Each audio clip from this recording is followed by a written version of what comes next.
Our top story tonight, friends and family came together to celebrate the birthday of Darren Lewis, an innocent bystander who was killed last March during a high-speed chase. Even though his family is left hurting, they filled the day with laughter and love, just how Lewis would have wanted them to celebrate. Darren Lewis was an innocent bystander who was hit and killed during a high-speed police chase on March 18, 2025. His death shook the community and sparked conversation about police pursuit policies. His wife, Kathy, leading the charge by starting the Darren Lewis Foundation in his honor and is working with state and local officials by pushing the Darren Lewis Saving Lives Act. We want the police to stop chasing in residential neighborhoods, maybe get more training for the police officers so they'll know when to pull back. Friday, she hosted a birthday memorial celebration. This year, Lewis would have turned 62, and instead of reflecting on all the sadness, Kathy wanted a party full of music and food. He loved his grandkids. Of course, he loved his wife, but he just loved family gatherings where we can get together. Loved ones spoke highly about Lewis, sharing personal stories and fond memories. He was a good brother-in-law for my sister. He was good. And sharing what his birthday would have been like if he was here. We'll probably be on a ship somewhere or on an island somewhere. Earlier this week, the man accused of causing Lewis's death, Kenneth Gordon, was granted a $25,000 bond. He is facing multiple charges, including homicide by vehicle. However, Kathy says tonight isn't about that. It's about remembering who Lewis was. God blessed me with Darren, and for 25 years, I lived heaven on earth. So he deserved to be celebrated. A 2-year-old boy is dead tonight after being run over with a car. Investigators say the child was run over in a yard on Cadillac Drive just before 6 Wednesday evening. The victim, identified as 2-year-old Zakai Johnson, was hit by a silver GMC Yukon driven by Edward Wright while playing in the front yard. The Toombs County Sheriff's Office is investigating with assistance from the Georgia State Patrol. It's still unclear if any charges will be filed as the investigation remains active. New details tonight. 4 people accused in a deadly 2024 shooting are now one step closer to trial. Zaire Gardner, Jalea Bryant, Demetrius Lawrence, and Rashad Hamilton all appeared in court today, pleading not guilty in connection to the murder of Anthony McBride and the shooting of another man. The group stood before a judge for a status hearing, where the court reviewed the case and confirmed both sides are preparing to move forward. The shooting happened at the Woodlands apartment complex on West Montgomery Cross Road.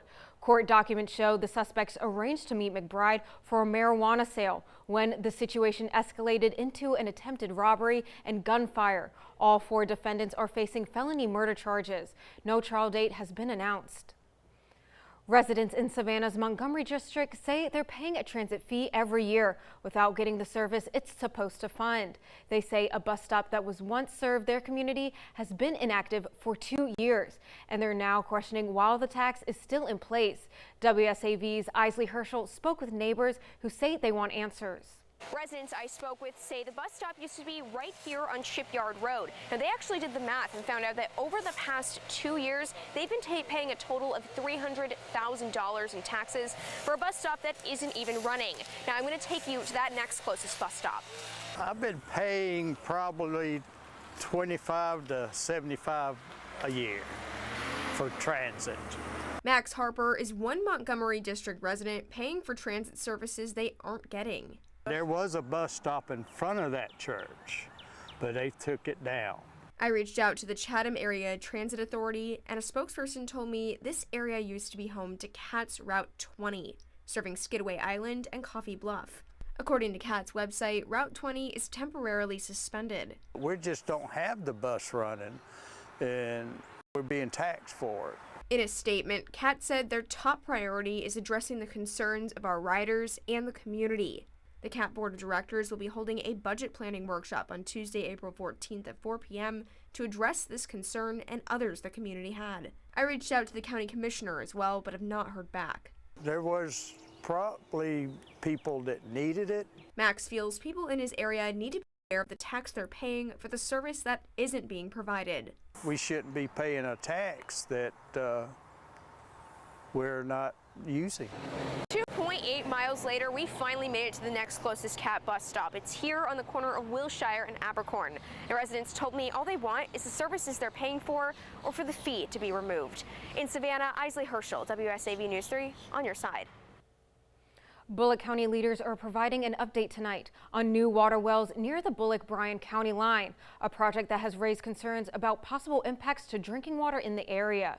County officials say none of the 4 wells meant to eventually supply to the Hyundai Meta plant are currently in service. Well number 1 is the closest to becoming operational, while the other 3 are still under construction or waiting on water main connections. Officials add Georgia Southern University's Institute for Water and Health will soon begin monitoring existing wells in the area, tracking groundwater levels as the project moves forward. This comes as county leaders continue preparations for any potential impacts, previously contracting 3 well drillers to respond if residents experience problems with their water. Those crews will be able to diagnose issues, make repairs, or even drill new wells if needed. Officials have said the wells will ramp up usage gradually, and they do not expect significant impact based on testing. Both Bullock and Bryan County leaders say they will notify the public as each well comes online and when the monitoring process begins. Making national headlines tonight, the Artemis II astronauts are home. Tonight, millions of people turn their eyes to the stars to watch this historic mission come to a close. This evening at 8:07 p.m. Eastern Time, the Orion capsule splashed down off the coast of California, ending the record-breaking mission. During the 10 days in space, the crew became the first humans to travel toward the moon in more than 50 years, and they set a new record for the farthest distance traveled from Earth. A local watch party at Georgia Southern University's planetarium brought family, students, and space enthusiasts together to witness history being made.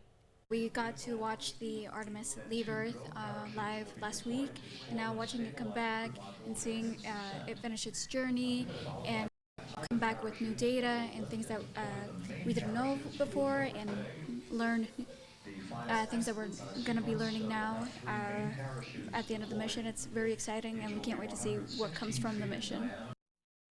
The Artemis II mission officially lasted 9 days, 1 hour, 31 minutes, and 35 seconds. Now the astronauts are headed back to the mission control in Houston to debrief, with NASA already working on the next trip to come to the cosmos, Artemis III. If you're heading out early tomorrow in Savannah, you'll want to plan ahead. Thousands of runners are taking part in the public Savannah Women's Half Marathon and 5K, and that means road closures across the city. Race day kicks off early tomorrow morning with the half marathon starting at 7 a.m. and the 5K beginning at 7:15. Officials say most road closures and detours will be in place from about 5 a.m. to about 11:30. Streets will reopen in phases depending on when the last runner clears each section of the course. With more than 3,000 runners and spectators expected, traffic impacts could be widespread. Officials are urging drivers to plan ahead, allow extra travel time, and use alternative routes when possible. They also note navigation apps like Google Maps may not accurately reflect road closures during the race. Pedestrians and bicyclists may be able to cross the course at certain points under the direction of traffic officers. Medical students in our area are getting real-world experience testing for HIV at the Savannah Pride Center as a part of their PrEP program. The free testing not only helps people in the community take their health into their own hands, but allows those students to practice handling the topic without judgment.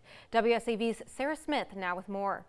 The reality is marginalized communities, especially the LGBTQ+ community, we know that they fall out of care, many for years going without seeing a doctor because of fear of stigma or being authentic about their life. It's the reason why many people don't get tested for HIV or see a health provider at all. Judgment. But the Savannah Pride Center is looking to change that through their PrEP program, training community members and medical students to become well-versed, knowledgeable, and confident in how to handle conversations and reduce the stigma surrounding HIV and HIV testing. That's why we have this program, to create a space where our community members can come and speak openly and live authentically and not be afraid of speaking about what's going on in their life. The center's executive director, Michael Bell, tells me it's needed in our community, especially as Georgia is leading the nation in HIV cases, and Chatham County is a hotspot in the top 1% of counties in the nation with a high STD rate. We have to have a multi-tier plan when something as big as being the leading state in the country.